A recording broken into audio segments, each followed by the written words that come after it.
Well, I started a video, but I bumped something and shut it off, so starting all over. Anyways, after flying, I came home and I seen I had some messages or comments on there, and one guy said, "Hey, you know, you got 2,000 subscribers," and I did not know. I know it was close, but I hadn't checked, and so after he said that, I checked and had 2,004 subscribers.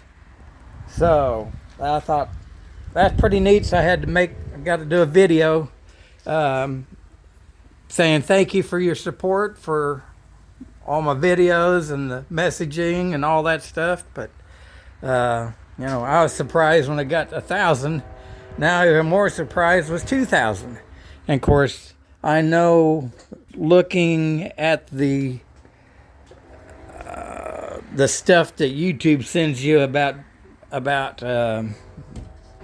how things work, I know that there's a lot more people that look that haven't subscribed that are watching the videos. So, but I'm doing a little show around here on the H5. Of course, have Spike's dinner coming up this Saturday, which I already made a video about that. But what I wanted to say on the H5 is, let's see, I don't think I said anything. I just showed that but didn't say anything about it. About tags I got today. Then we'll get back to the airplane. But of course, got one on the van and got one on the airplane, or on the car. So there you go. But what I was going to say was that I had taken the tail wheel off here the other day and finally got around to working on it. But the pivot part, I got down here a while ago. I had this pivoting on this bolt.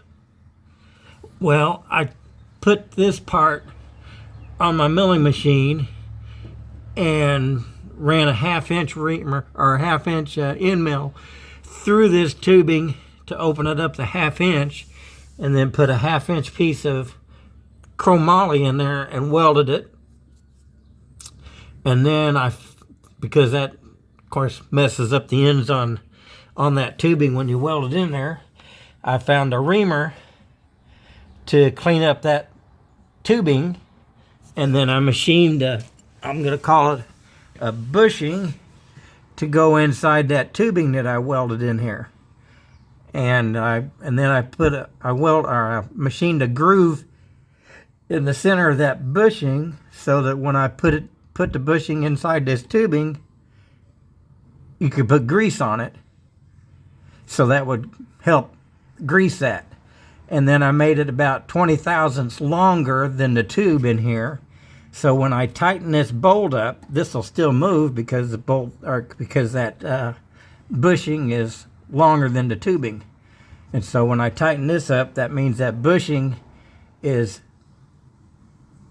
locked down, and then this is going to pivot on that bushing instead of just pivoting on that bolt. So I think that'll last a lot better. See, I got a little machine spacer to put in there to kind of keep that from getting squished. But before this would go, I don't know if I'm getting it there or not, but go like this from wearing out the bolt or the tubing that I had in there before. But now there's a lot more surface area for it to